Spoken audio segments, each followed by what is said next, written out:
Nice.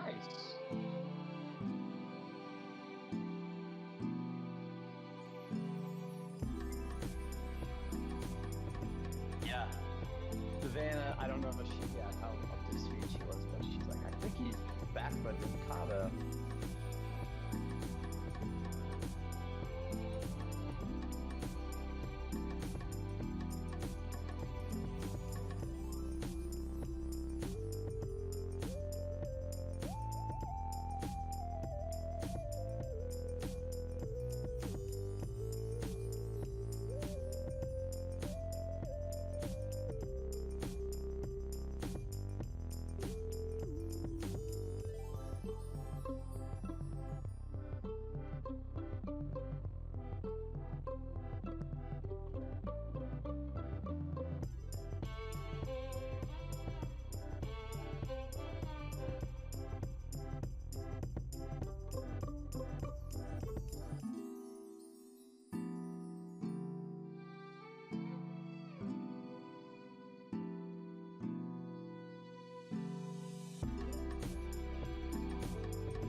Recording in progress.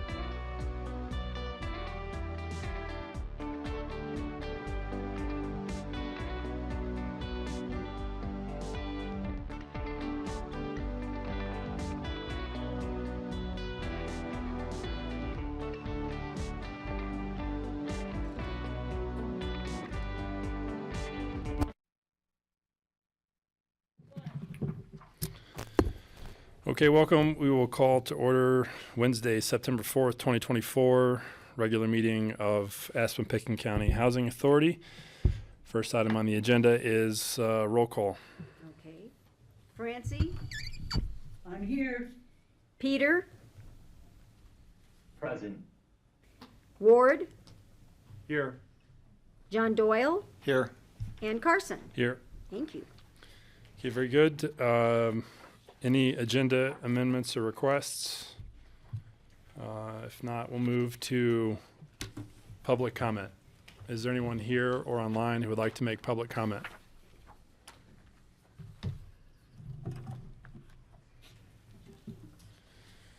Okay, hearing none, we will close public comment and move to Board of Director comments, and we will start online with Francie. Hi, I really don't have any comments except to tell you that Kelly is trying to arrive. She had her wheel come off in Snowmass Canyon. Ooh. So Big ol'. I hope she's all right, and I hope she's on her way, because I have a meeting with the county attorney this evening. So if I have to leave a little early, will that screw up the whole quorum thing? Yep. Yes, it will. Cancel the meeting. We'll just have to. We'll end the meeting when. What time is your meeting? Well, it was at 5, but I already wrote to him and told him I had to move it back. So Okay. Let's see how it goes. Okay. Thanks, Carson. Thank you, Peter. I have no comments. Thank you. John Doyle. None here. Ward. None. And let the record reflect John Ward has joined us. Any comments? Oh, no comments. I haven't put my thoughts together yet. All right. And none for me. So we'll move to Matthew, Executive Director, comments, staff update. Good evening, everyone. Matthew Gillen, Executive Director. Okay, so I do have some things I want to go over. So staff and Tom are currently doing a deep dive into the regulations and will be preparing them to present to the board in January. So that's both a comprehensive edit and a reorganization structurally of the regulations, and then also based on board comments over the summer and the spring, some staff recommended modifications. So we'll have plenty of time for everybody to discuss those.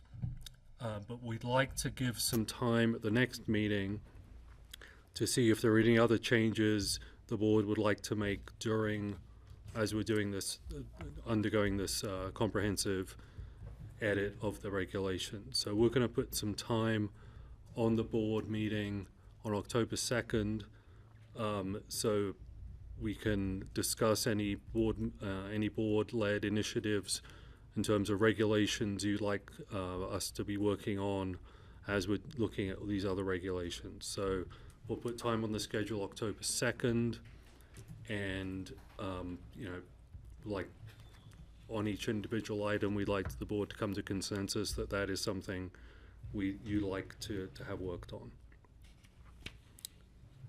Okay.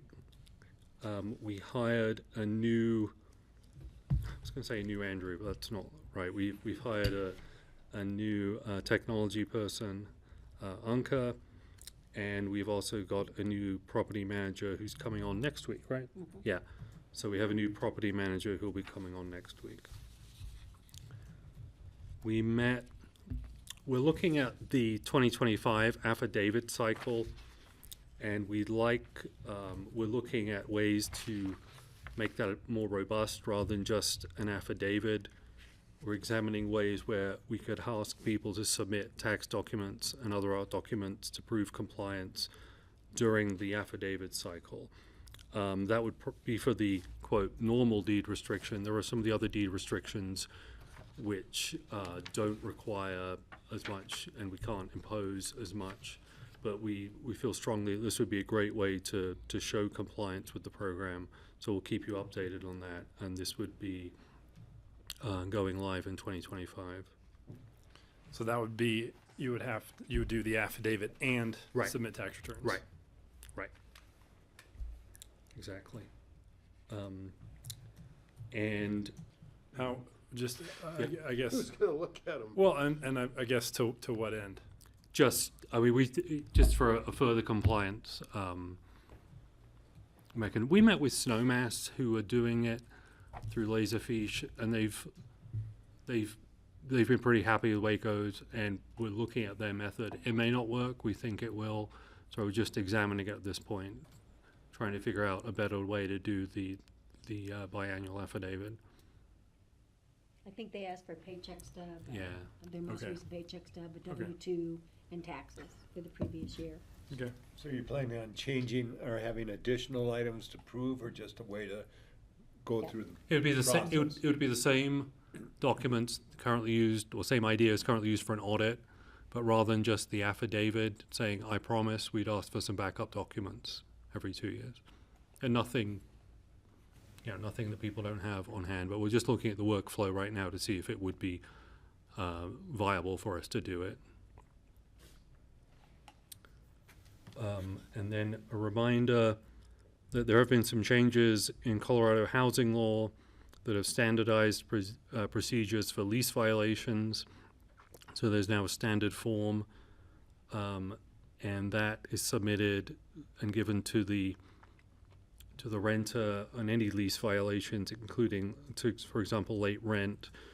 And that previously would have been mentioned in an email, and now we have a standard form. So this isn't an APCHA policy change, but you're going to start seeing it throughout APCHA managed properties in the next couple of months. So people will be getting a piece of paper rather than an email. So it's a standard form. So we have to try and give it to them in person twice, before we can put it on a door. So this is not an APCHA change, but there may be some confusion with that, and it'll be seen as that we're being suddenly, tougher or anything. That is not the case. We're just having a different way of documenting all lease violations and more interactions with people. It's actually, I actually think it's better because it's much clearer for everybody what's going on, and the form is very straightforward. Matthew? Yeah. I would like to be briefed if there's any new, I think that the state legislature has been looking at giving more emphasis to the renter than the. Right, that's correct. We And I'd we like can to no s- longer not renew a lease. We have to give a reason not to renew a lease now. We can't just do it, or nobody in Colorado can just do it at the end of the lease anymore. So you just, is that the only changes? That's that you just that's have the to biggest give- change. Just have to give a reason Yeah. why you're not renewing? You can't just not renew it. There has to be a violation, so it's more protection now for the renter. But that we had a long meeting with Tom. Well, we've had 2 long meetings with Tom last week and the week before to go over the procedures in terms of APCHA managed properties. But there are a lot of other properties out there that, are they gonna get Yeah. briefed? I mean, They can't, I mean, because there are a couple of other properties, one specifically, that the property manager just decides, oh, I'm not gonna renew your lease. Well, that can't happen Right. anymore. And so they're gonna which be is informed of good. that. Yeah, which is a good deal, Just so, adds, I think there's a bunch of notification Yeah. requirements. Right. Yep. Way longer notification right, requirements. yes, right, yeah. right. And as I mentioned before, the hearing officer bids are due at the end of September. We had a Zoom call today. We had some applicants ask some questions, and I went over some things. So we'll have those at the end of September, and then we'll put the applications in the packet for your review and see who you'd like to interview in person. Okay. Peter, did you have something? Yes, thank you. I just, it seems like a great PR opportunity to talk about that, law change that helps renters kind of have their leases automatically renewed. That seems like something that create a lot of insecurity and stress in the community or among renters. I mean, not having their leases automatically renewed. Yeah, I Yes. think we can, on social media, we can go back to to some of the existing chaff and some of the other explanations about that and highlight that for people, Peter. And I just had one other comment or question, Matthew, you were describing that the affidavit process would have some documents that people would attach. Does that bring it more in line with what renters do every 2 years? Is it Yeah, I becoming guess a similar process? I hadn't thought of it that way, but yeah, I think that is, we ask renters to provide their information every 2 years. So I hadn't thought of those terms, Peter, but yes, that is correct. So the systems are generally in place for that to be applied to ownership housing? It's just the same process as the renters? It's 2 separate processes. Renters have to show every couple years that they're still in compliance, and we go through their forms. And currently, owners do every 2 years an affidavit saying that they're in compliance. And now we're exploring the idea of having them just give some paperwork as well during the affidavit process to show that they're in compliance. And just to let you know, Peter, a renter does have to provide more documentation because they still have to pretty much abide by the category of the unit where an owner does not. So we don't ask for their checking account, their savings account, things like that for the owner. It's specifically so that we know, do they own on their property in the Roaring Fork Valley? And usually income tax returns can show that. Are they still working in Pitkin County? Those are the main things that are asked on the affidavit that we just kind of want proof with regards to that. Thank you. And unless there are any other questions, that's what we have this evening. Okay. Thank you. Cindy? We haven't had any sales in a while, but we are going to be listing an employer owned unit at Hunter Creek beginning on Friday. So if you're an employer, be sure to sign up for notifications or get on our website and find out what's going on. It is a 2-bedroom. I can't remember what the square, it's around 736 square feet, something along that line. It's a little over 200,000. So just a reminder, it cannot be owner occupied. You have to be an employer who's renting it to a qualified employee.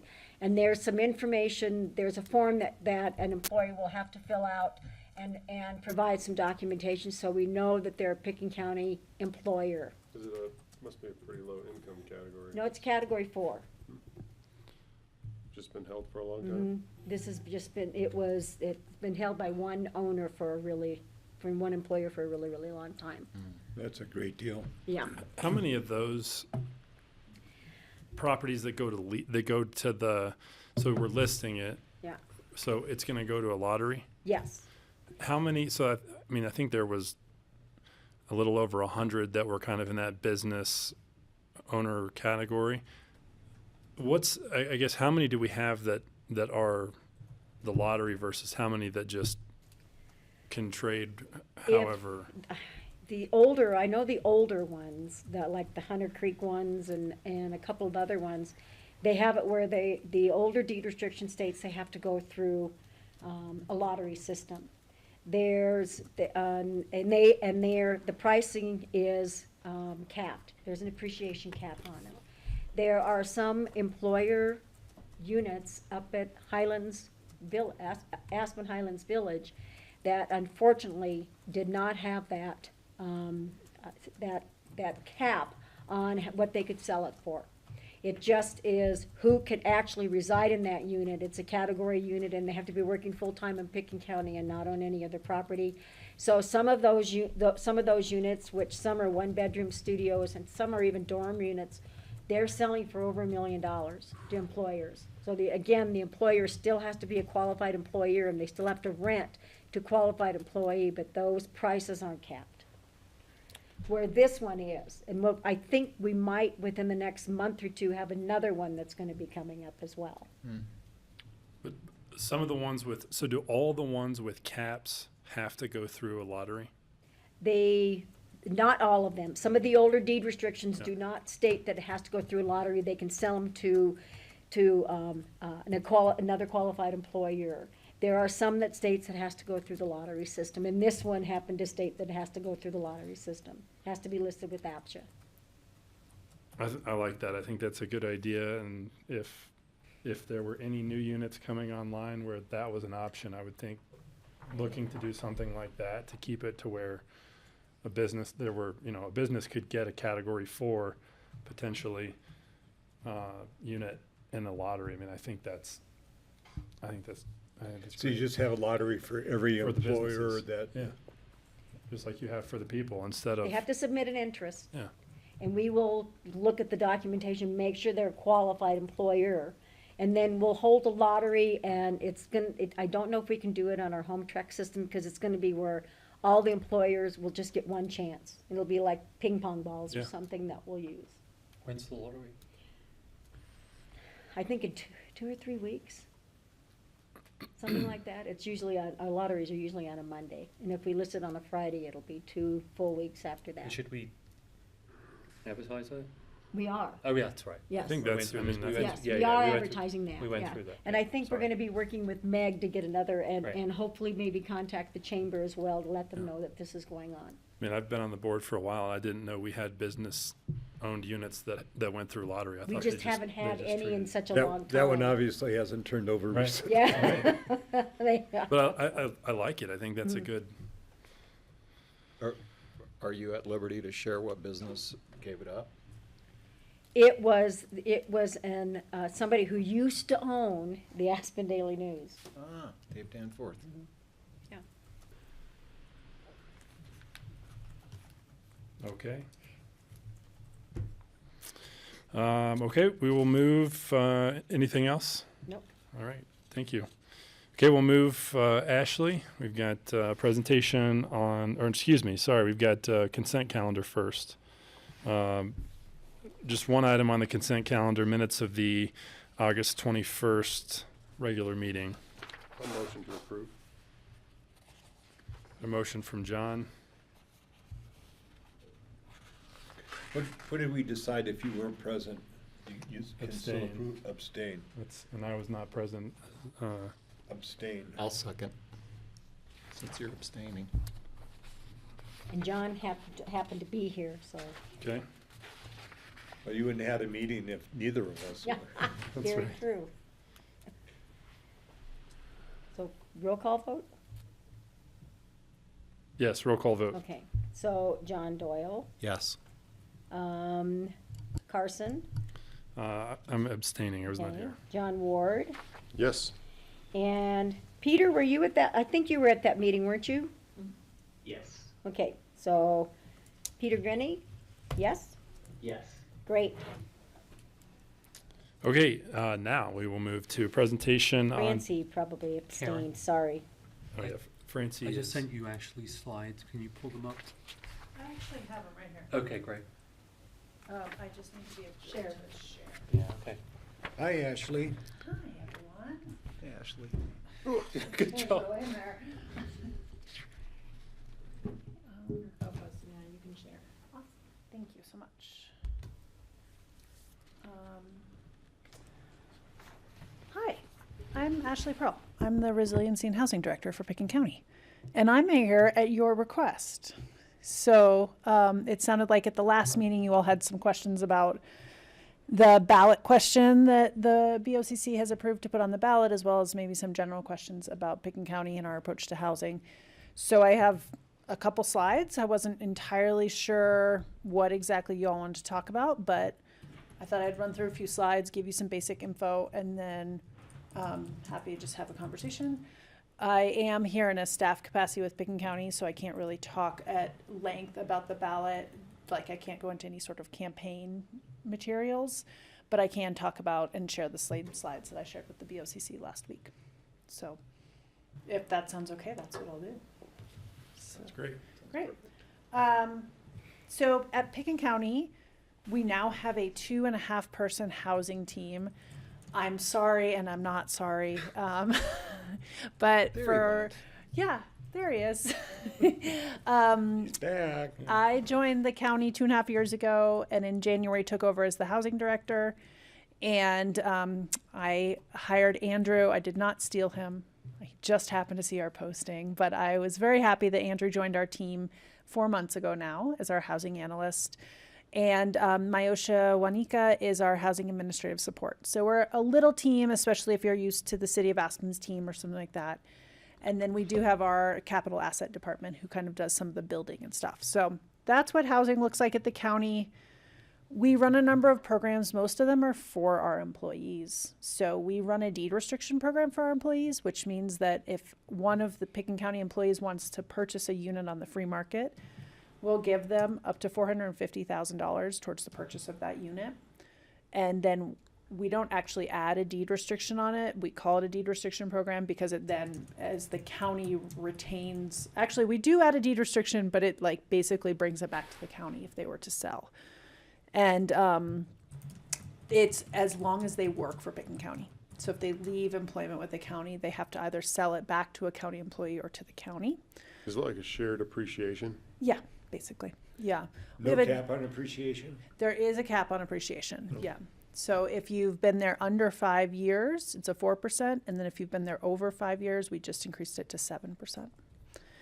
We also have a down payment assistance program for employees looking to purchase on the free market. That obviously stays with you regardless of employment.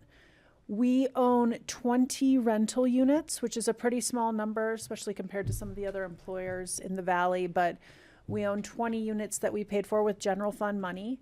From here to kind of Willits is as far down valley as we go, and we use those for our county employees, again, only as long as they work for the county.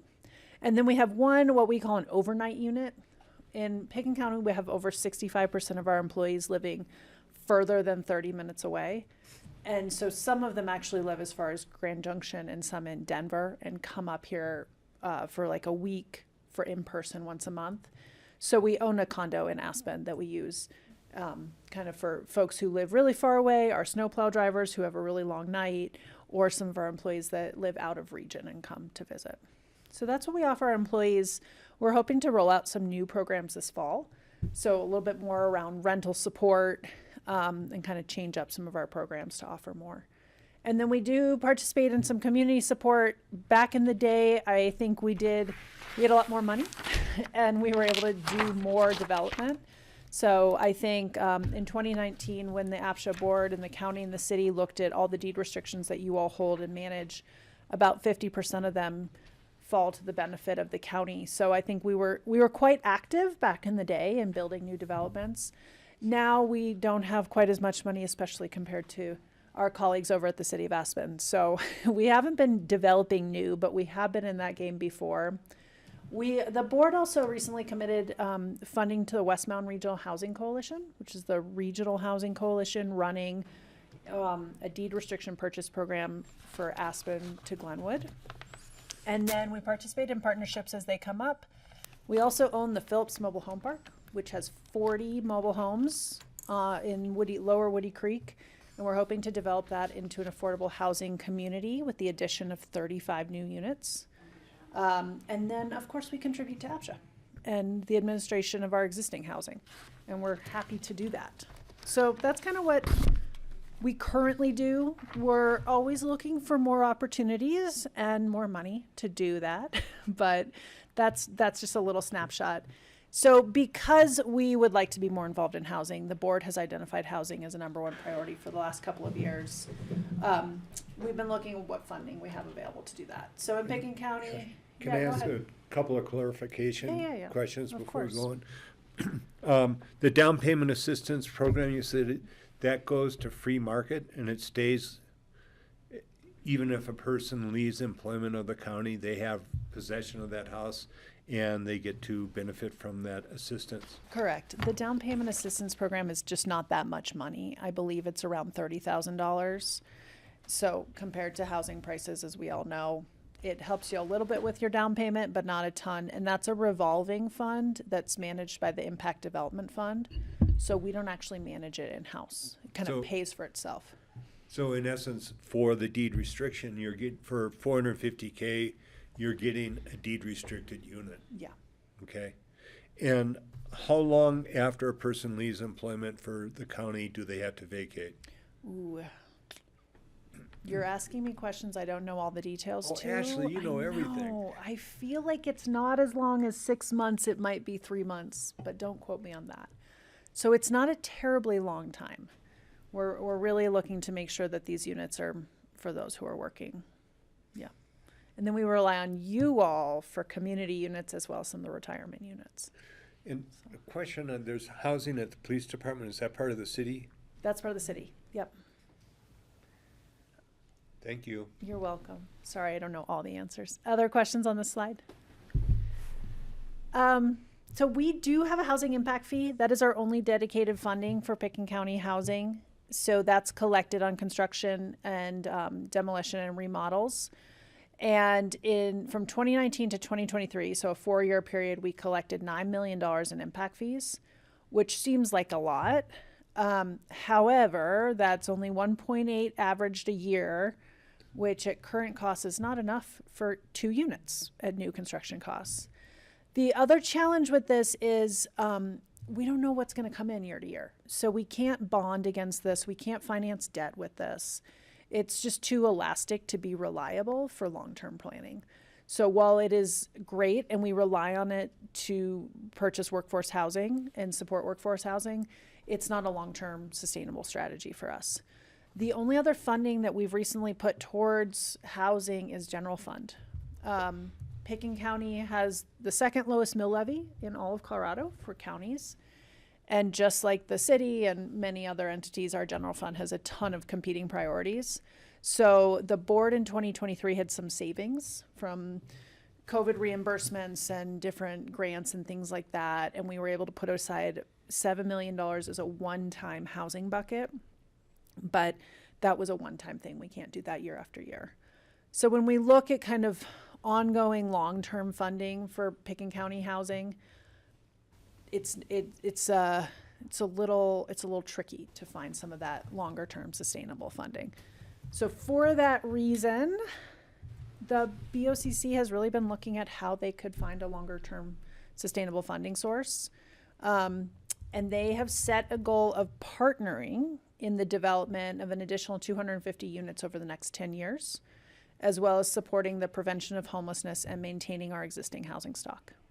So they set that goal and then have had many, many conversations about how they could raise the money to do that.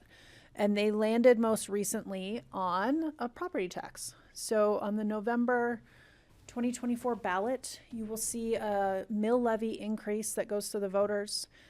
The BOCC decided on a 1.5 mill levy increase, which would bring in about $8.5 million at today's valuations. So that will change over time, which ends up being $121 in a residential property for every $1 million of actual value.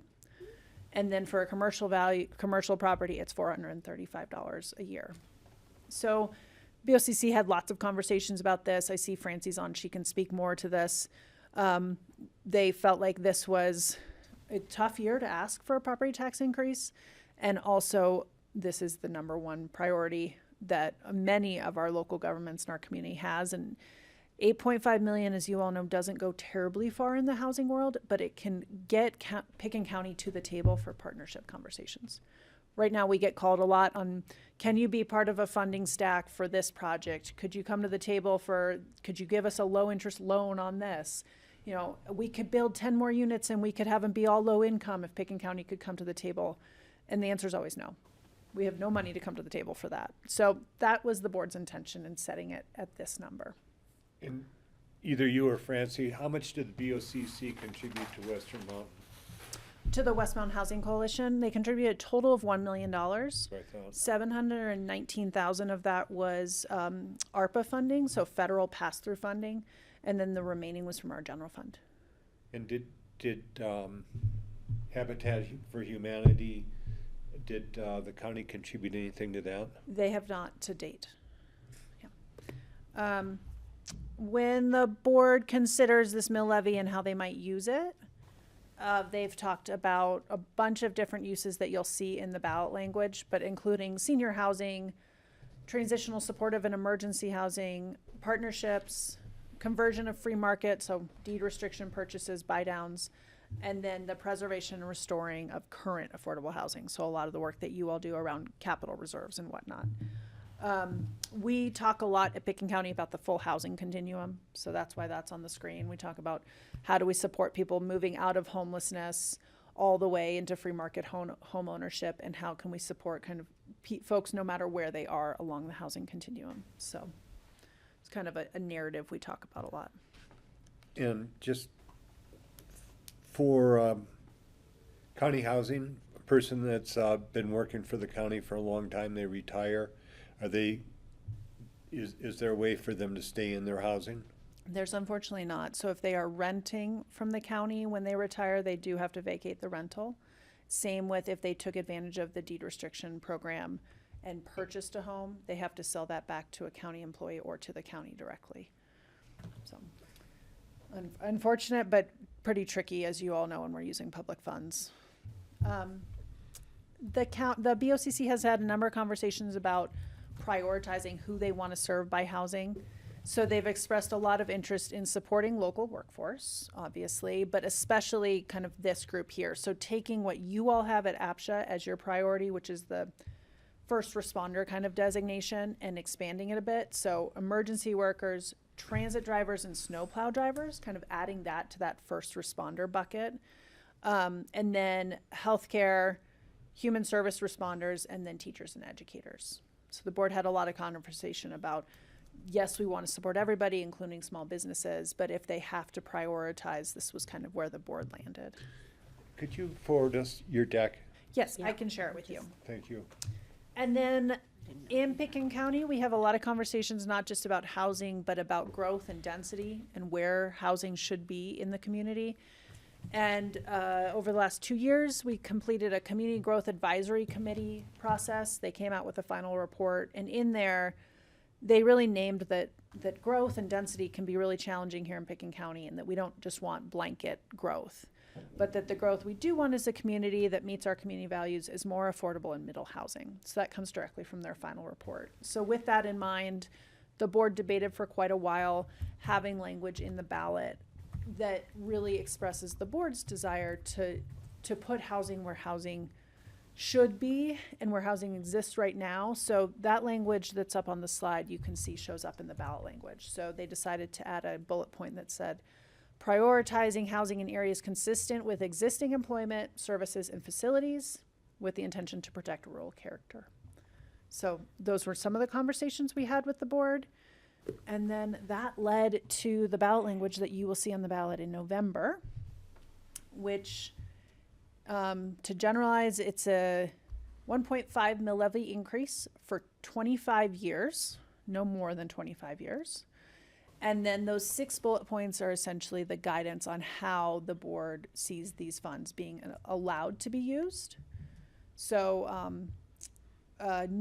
building new housing, partnering with lots of other folks to build new housing, deed restrictions or buy downs, capital reserve maintenance fund is bullet number 4 there, reducing homelessness impacts, and then you can see the final bullet is that one we just talked about, protecting rural character.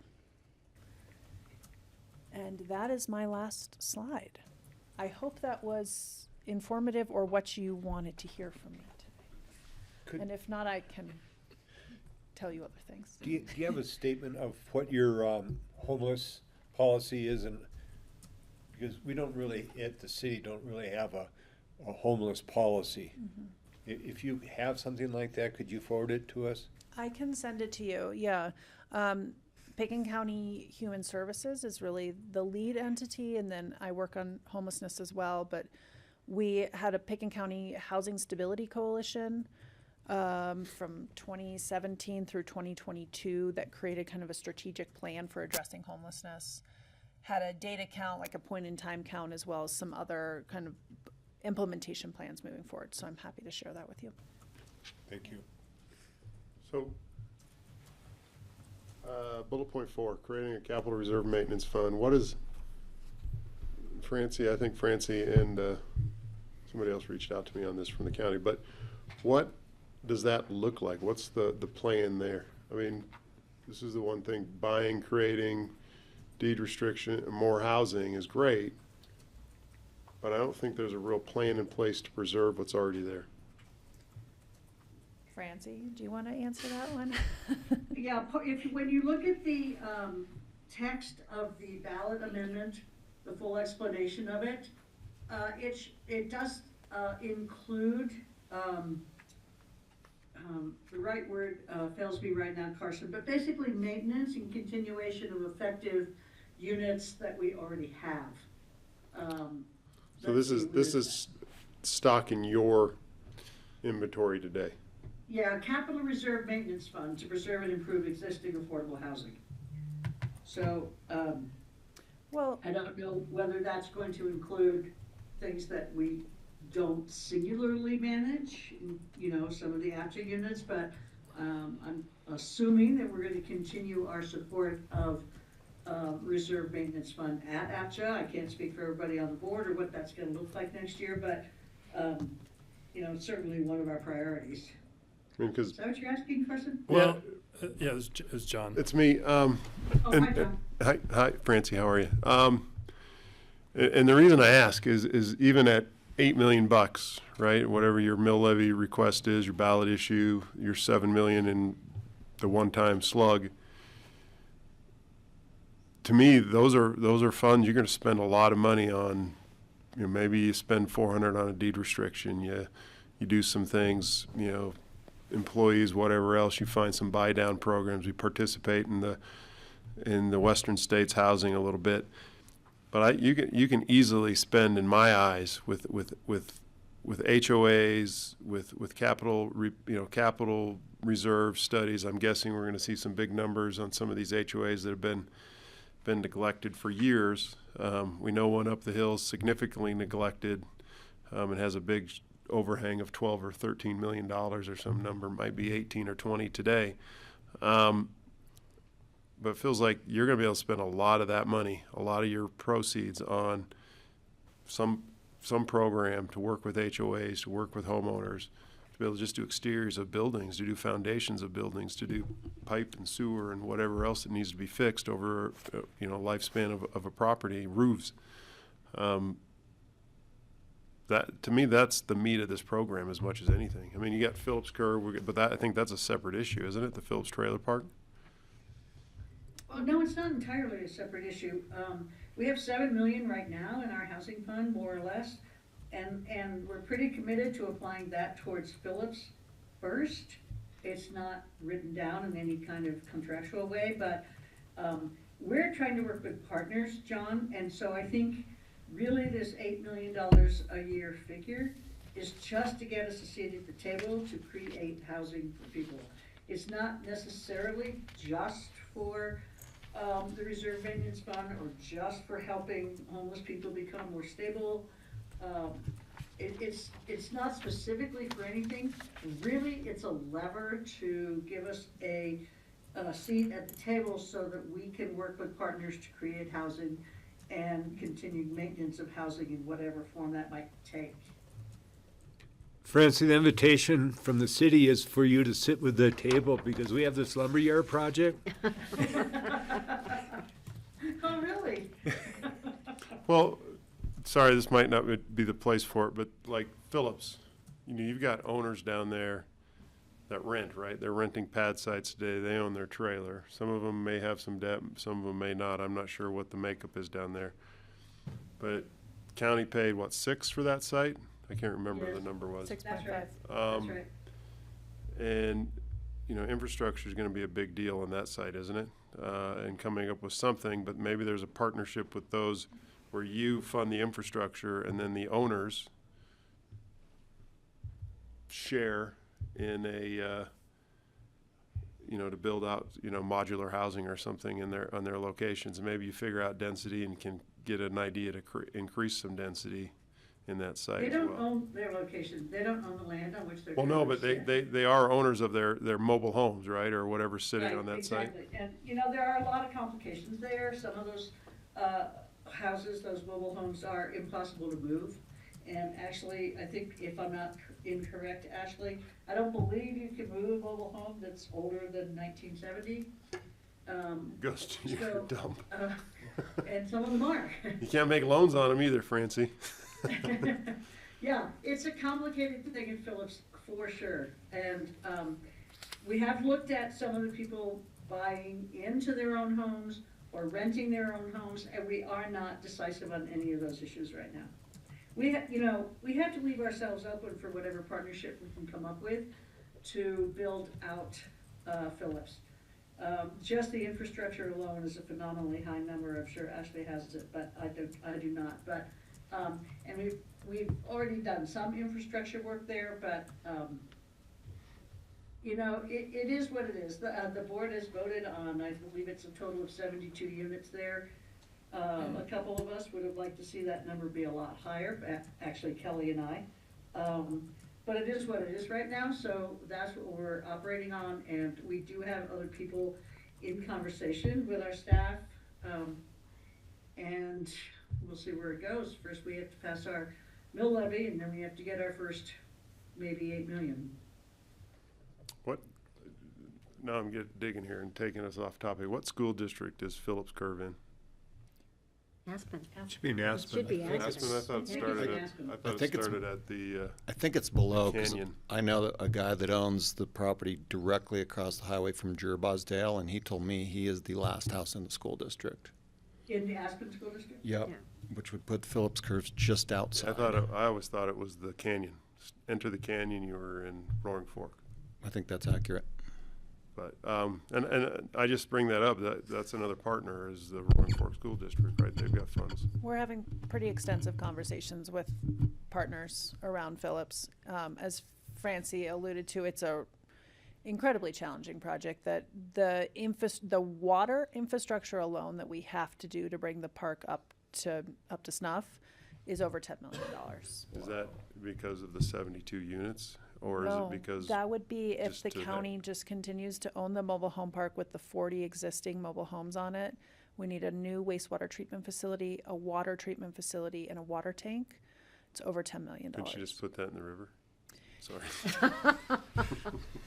Yeah, after.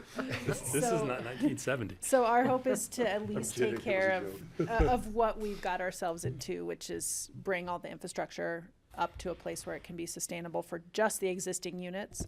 And then as those costs are pretty obvious, they're pretty high, it's an opportunity to add more density and also share those operating costs among more residents. And we're in conversations with lots of partners who want to be part of the vertical build of new buildings. But I think the existing homes and the existing infrastructure really falls to the county. So we're in pretty large conversations with the state and the feds on grant opportunities and loans, because it's a lot of money. It's probably not an easy build site even. I mean, if this passes, and obviously I hope it does, I mean, there's going to be, I mean, just with these 6 items, there's going to be a tremendous demand for these funds. And I think that on the, on the capital reserve piece, I think that's where we have to try and get creative to maximize the efficiency of any dollars that we request. That, we're requesting $1, but we're creating $2, $3, $4, $5 in value. Well, to me, that's that, I mean, now we're getting off topic again, but that's that partnership or participation with owners, right? Right. So maybe 1-to-1 on a category 1, maybe, it might be 3-to-1 on a RO or 4-to-1, right? We Some have, our strategic plan is the next item on the agenda. Oh, goody. So, Carson, Peter, may I please make a comment? of course. I realize this isn't a problem, but hopefully this is an opportunity for one of your new esteemed employees of the outreach communication department. But is there a plan for sort of communicating this new housing program? I realize it's not totally new, but it's going to have a new funding source that's much larger than the current balance. And currently in Pitkin County, there's 6 different entities creating housing or that have housing departments with different goals, different funding sources, managing and owning different units. And APCHA is the one that inevitably gets looked at as, responsible for all of it. But I guess my question, is there any plan for the county to do sort of a PR campaign explaining kind of their goals and role in housing amongst these other entities and what you described, Francie, and being a partner more than anything? And related to that, just we get confused about whether prioritization is a good thing or a bad thing, and it varies, greatly from each municipality that's kind of has their different housing goals. So, question is there a PR outreach plan? Is that a question to me, Peter? Or Ashley? Why don't you go first, Ashley? Well, as staff, we won't be running a campaign because we're legally not allowed to, but I do believe the board will be asking the community and rallying the community around running a campaign for the mill levy. So I would suspect some of that will come through there, Peter. And I would just say, I'm relatively new to housing been in this position just over 3 years. And one of the things I've learned from communities that are newer to this space, but really, really innovating quickly, is that they don't just have one tool or one entity that does housing. They have many. And so I think, whereas in our small town, sometimes when we feel like, oh, another entity working on housing or climate or you name the topic, we go, why do we need more of those? And one of my biggest learnings in kind of interviewing all these other cities and counties that are doing really great work in housing has been having a larger toolbox, because the problem is so complex that one tool no longer fits for everything.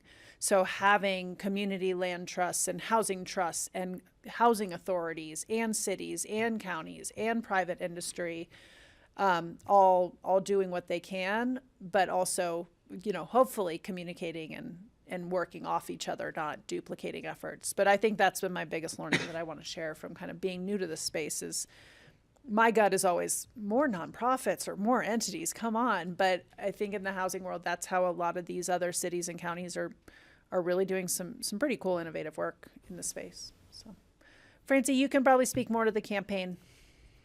Well, I think Kelly's pretty much going to be leading that campaign. She's going to do a lot of door-to-door work. She's going to do a lot of outreach.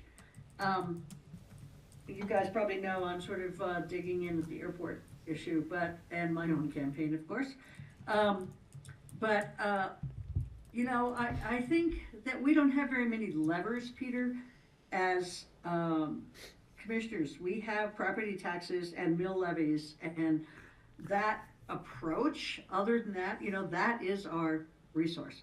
So that's the lever that we're pulling.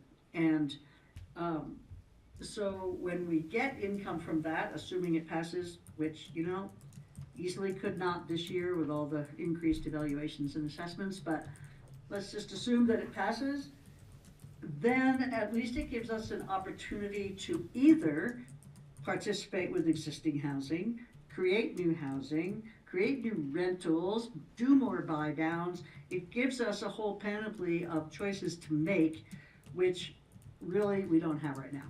We're just trying to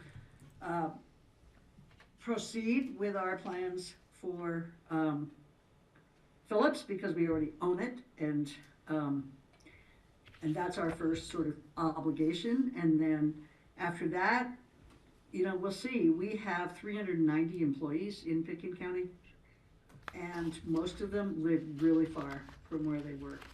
So as the proponents of this particular mill levy, I think we're trying initially to find a way to help our employees and other workers and keep our workforce,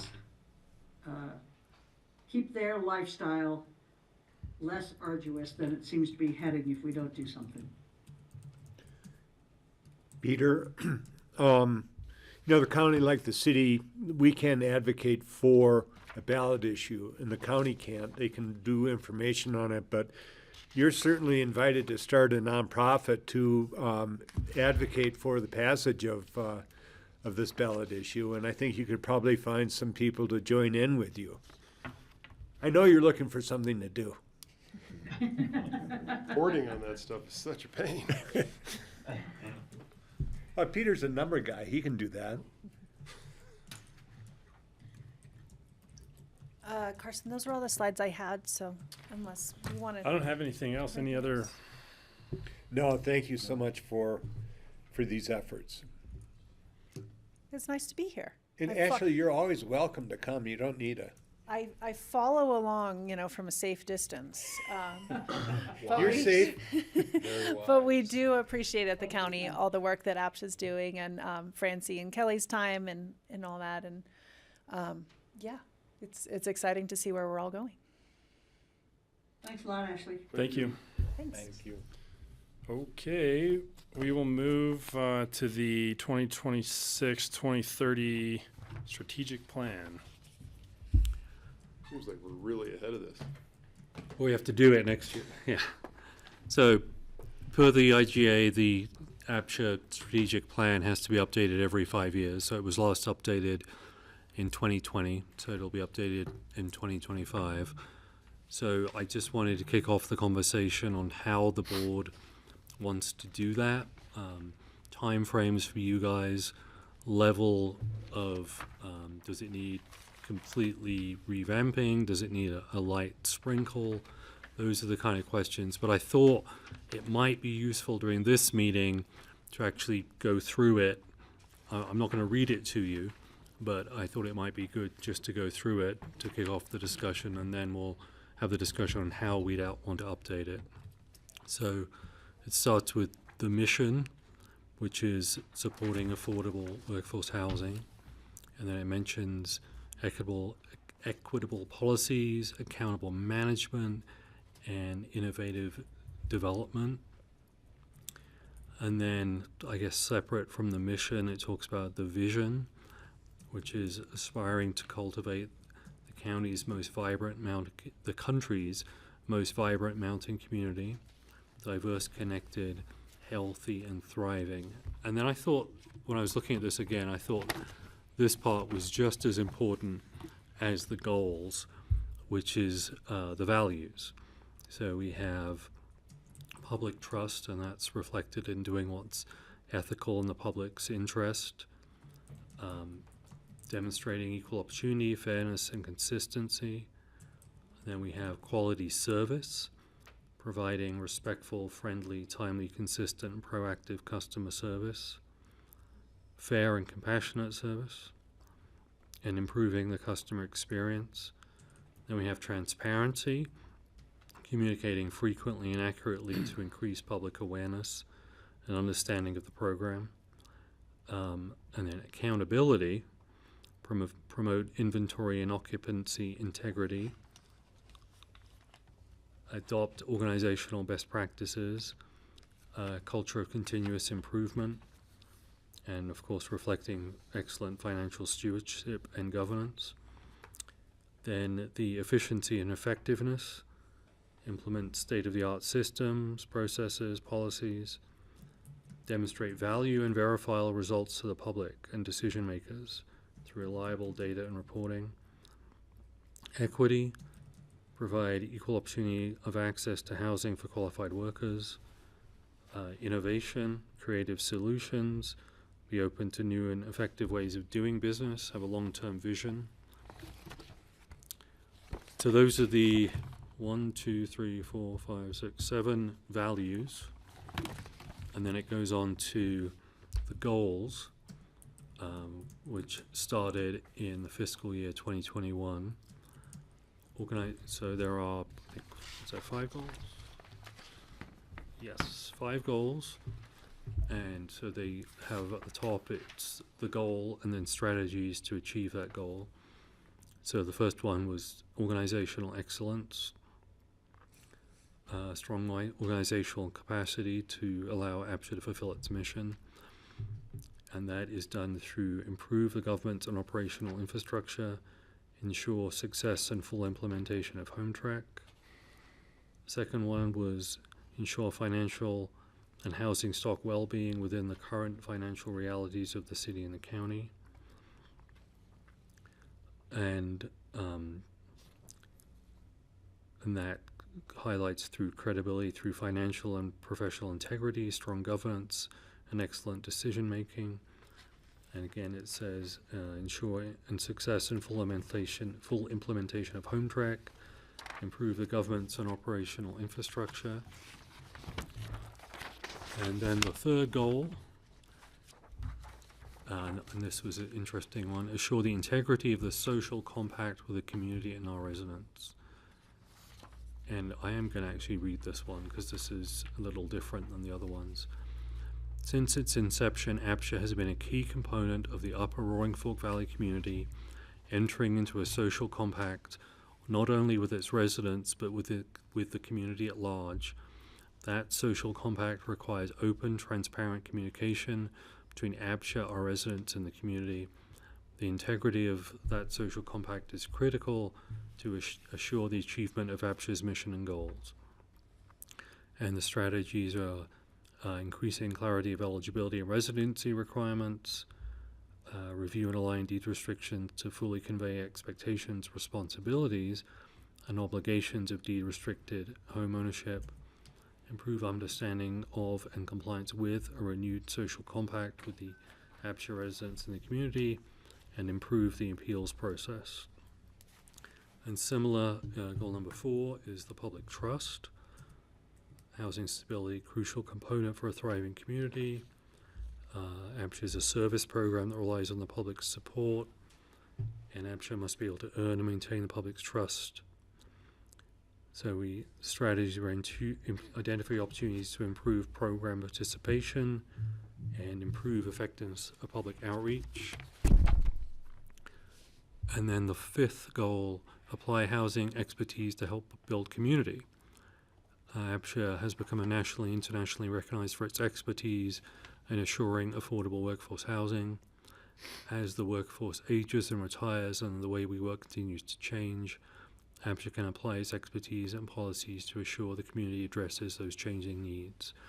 And the strategies include optimize occupancy, examine opportunities to broaden housing eligibility for special circumstances, and formalize a planned participation in regional housing issues. So we're not going to try and update it tonight, but we are going to talk, but I do want some discussion from you guys on how you'd like to update it next year, both in terms of the amount of board time to put into it, time frame, and outreach to the community. So that's how I'd like to kick off the discussion with you, for you.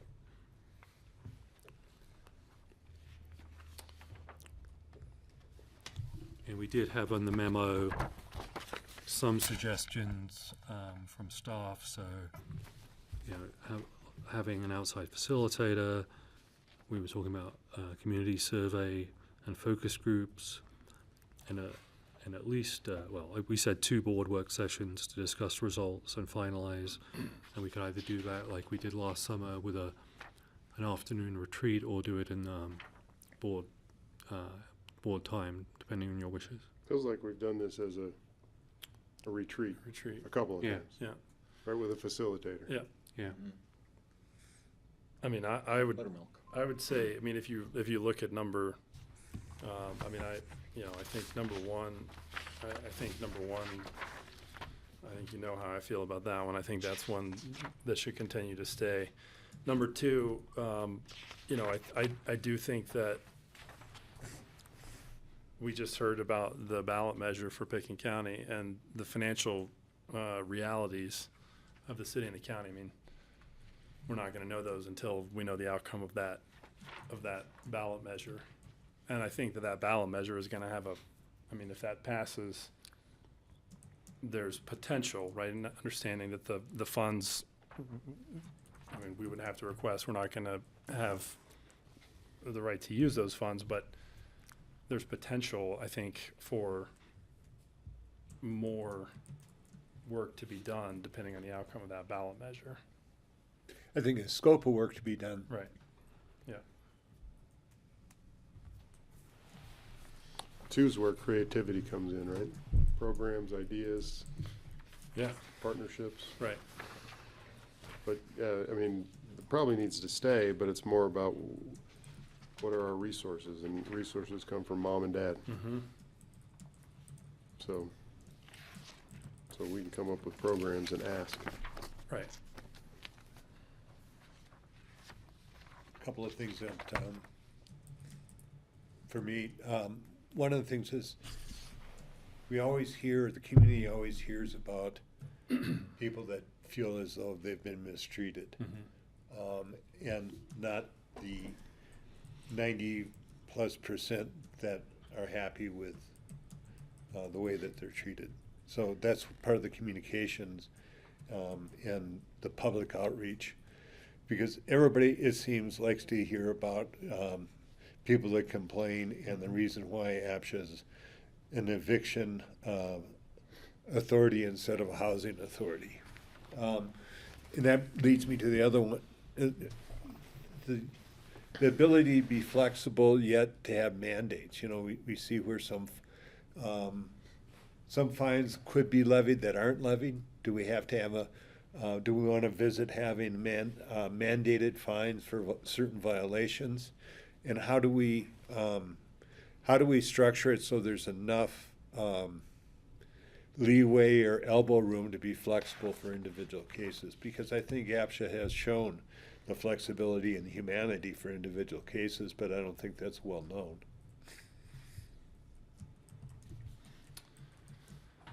Hi, Kelly. How's your tire? Oh, I think that tire is toast. But, yeah, the car is on its way to Glenwood. Did you visit Big O? No. No, Good. we were, yep. Thankfully, I made it through Snowmass Canyon before the whole wheel decided to fall off. God, that must have been so scary. You know, it gives you some warning. So you just go like, oh, this doesn't feel right. Let me slow down and put on some hazards, and then, you know. Well, we're so happy that we're so happy that you weren't injured. Thank you. Me too. So Thanks for coming on, Kelly. I'm gonna take off, everybody. Nice to see you all. thank you, Francie. So Kelly, we're just we're looking at the strategic plan. So starting on page 9 of the packet, and Matthew had just given us an overview, kind of the existing strategic plan, and we were, as a board, going through and talking about just sort of number one, how we wanted to look at potentially revising this in 2025. And I think, you know, if there were any sort of initial thoughts on things that needed to potentially stay or be replaced or added to. So with that, any other comments? Thanks for bringing me up to speed. Sure. Yeah, I think that the strategic plan, the way it is now, doesn't need a lot of improvement. I think the values have been the same, continue to be the same. Maybe some of the strategies could be updated, but I think that the goals are really solid. Yeah, I mean, I like the optimize the occupancy in APCHA properties as a strategy. I think there's a lot of work we can do there.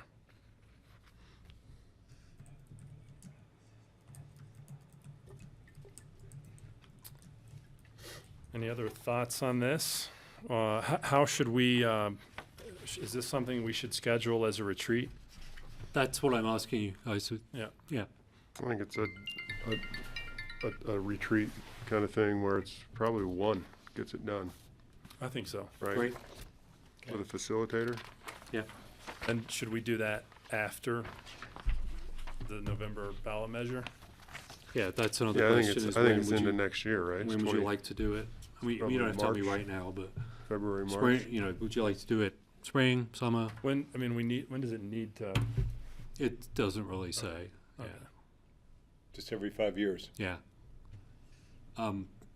Ward will be departing us sadly in March, so April. April. Sorry, Ward. First meeting in April. I thought he got ordained king and didn't have to leave. I'll be benevolent dictator. That way I'll get exactly what I want. Okay, so I'm hearing you'd like a retreat. We could do a little bit of light community surveying work to feed into that, to get you some community participation. You know, so we could do some of that, circulate, and then led by a facilitator, and then hopefully have it done in one retreat, and then maybe a session after that to finalize it once it's been written up. Does that sound? Yeah, I would like it to be before the March election. Okay. So that John and I could give Great. our feedback from our time on the board. Great. If it's after the election, then you get new people potentially, Right. certainly one new person, potentially two, on the board from the city of Aspen that aren't up to speed. All right, so we'll get going on this sooner Right, rather than that's a good later idea. and shoot for something in idea. January, February. Yeah. Okay, great. Well, that's great. Kelly?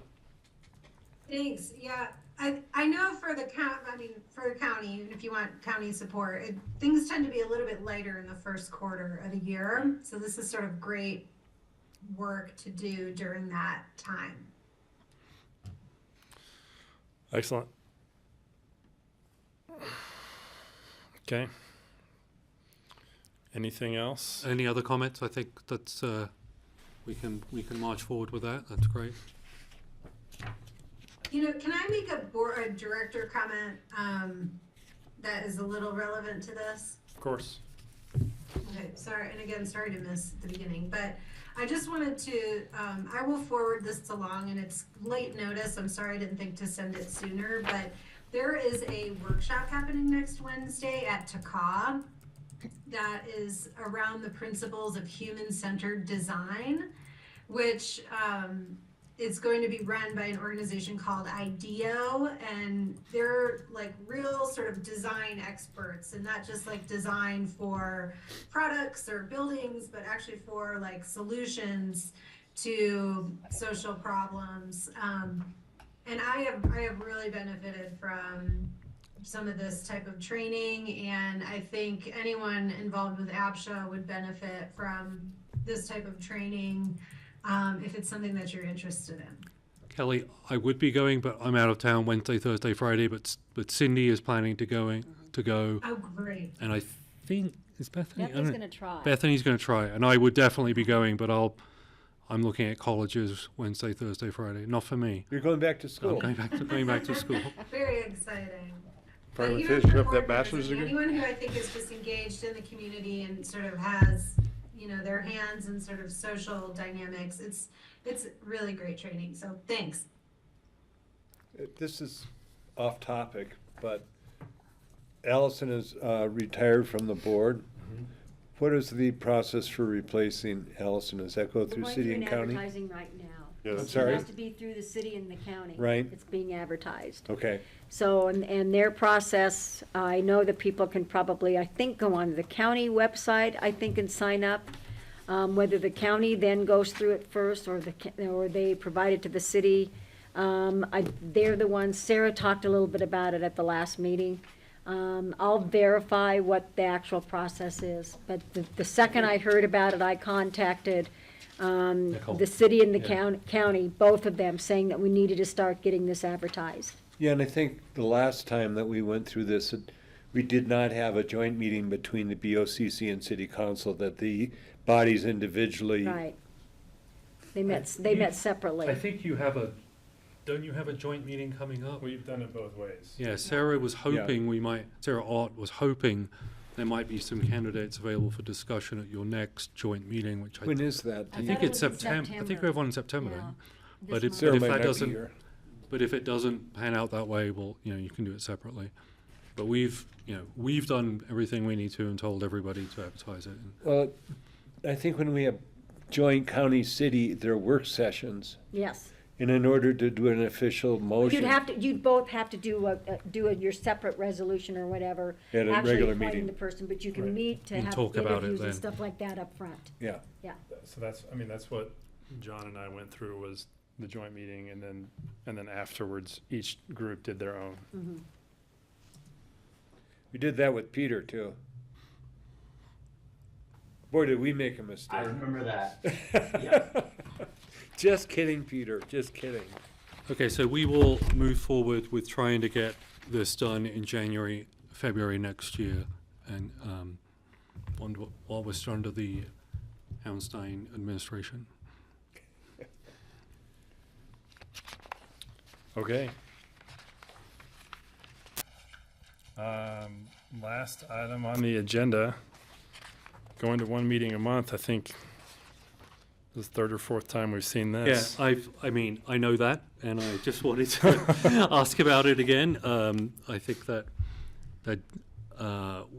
staff does feel the pressure to turn those around quickly. I did want to just take the opportunity to see if there's any input, any desire to revisit that. If there's not, that's fine, but we just wanted to have that discussion and bring it up again. We did talk about it fairly extensively last year, but that was last year, so I did want to just bring it up again, but that is up to the board. Well,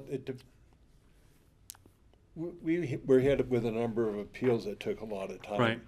And I think one meeting a month for administrative and policy stuff would be fine, but if we have appeals, we could have a special meeting in the interim between those monthly meetings.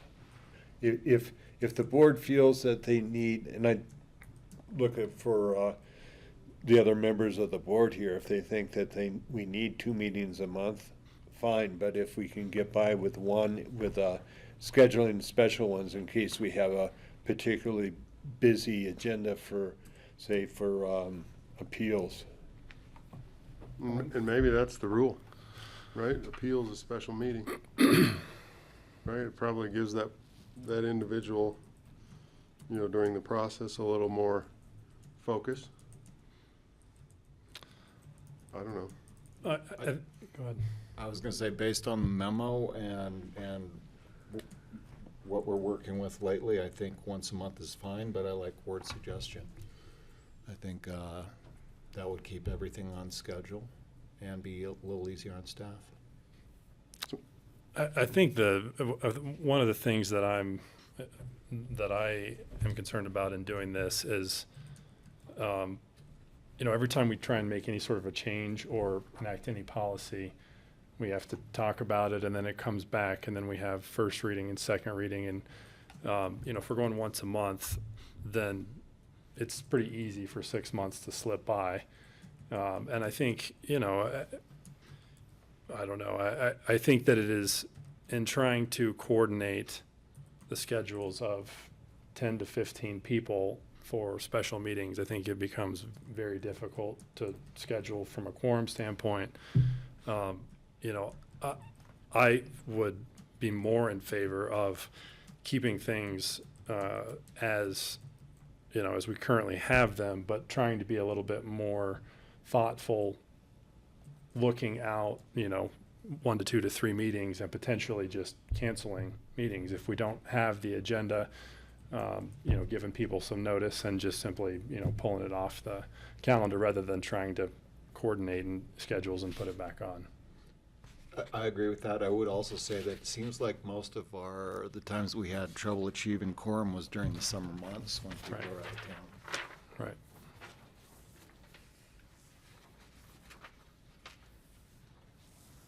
So that would be my thought. I vote to table this discussion.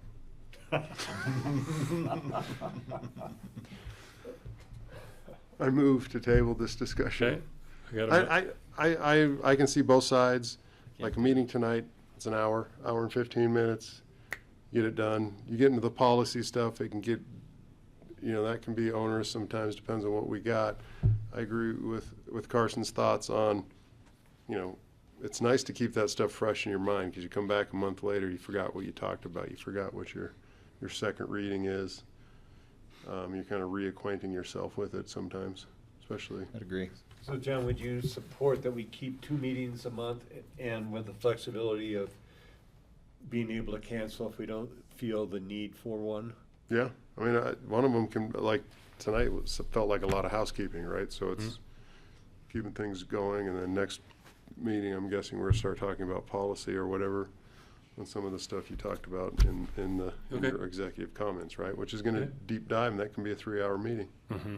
I would rather not table it and just make a decision right now. If that's Well, the tabling was my decision.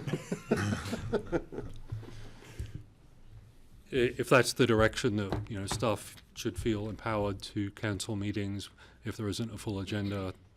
I'd say staff in coordination with the chair. Okay. Yep. Obviously. Well done. Can I jump in? Go ahead. Another option might be, we receive the sort of the outlook as part of our packet.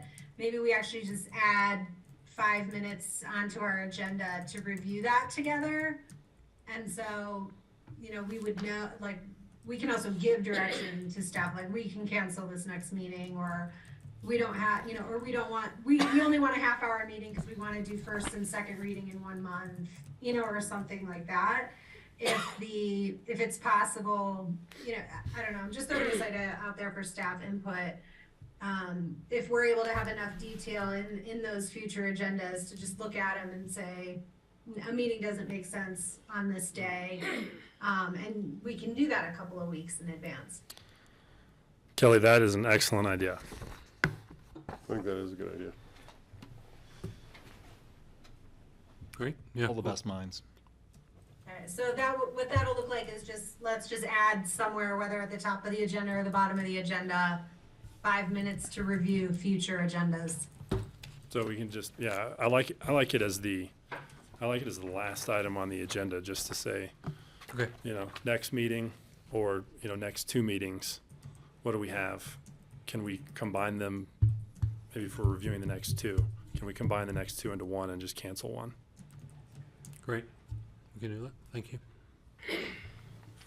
That is the end of our agenda. I just want to make a quick note that with regards to that, because the Board of County Commissioner, 2 people will not be here on the 18th, that meeting has been canceled. So our next meeting isn't until October 2nd. What are they out campaiigning? No. They just told us they no. couldn't campaign. No, I'm kidding.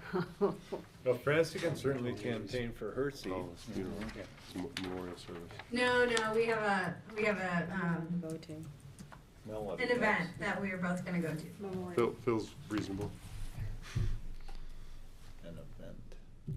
Okay, I have a motion to adjourn from John. Second. Roll call vote. Okay. Peter, Yes. Kelly, Yes. John Ward, Yes, ma'am. and Carson, Yes, and Ward. Yay. adjourned 5:19.